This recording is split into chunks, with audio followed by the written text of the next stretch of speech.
વરસાદની રાહમાં ખેડૂત ભાઈઓ છે. જોઈએ તેવો વરસાદ થતો નથી કે હમણાં ચોમાસું જે છે એ જાણે ચંપી ગયું હોય તેમ જણાય છે.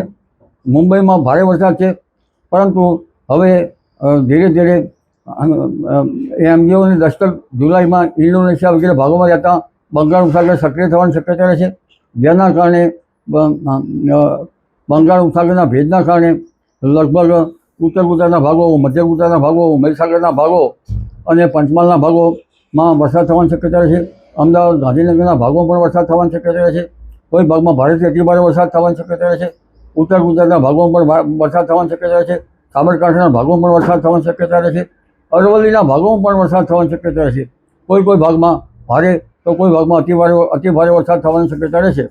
એટલે હવે એક વરસાદનો રાઉન્ડ આવી રહ્યો છે. આ કેટલીક બાબતો જે ઓશનિક પેરામીટરનો સપોર્ટ ન હોવા છતાં પણ વરસાદ આવી રહ્યો છે. એટલે બંગાળ ઉપસાગરની શાખા સક્રિય થવાની શક્યતા રહે છે. આ વરસાદ જે છે મધ્યપ્રદેશમાં ભારે વરસાદ થતાં નર્મદા નદીના જળસ્તરમાં વધારો થવાની શક્યતા રહે છે. આ ઉપરાંત લગભગ 7મી જુલાઈ આસપાસ પણ વરસાદ થતાં મધ્યપ્રદેશના ભાગોમાં ભારે વરસાદ થવાની શક્યતા છે.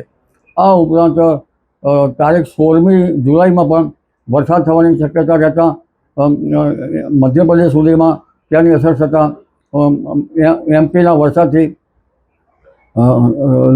નર્મદા નદીમાં કંઈક જળ આવી શકે અને ઓગસ્ટના શરૂઆતમાં પણ અણધાર્યો વરસાદ થવાની શક્યતા રહે છે. જી.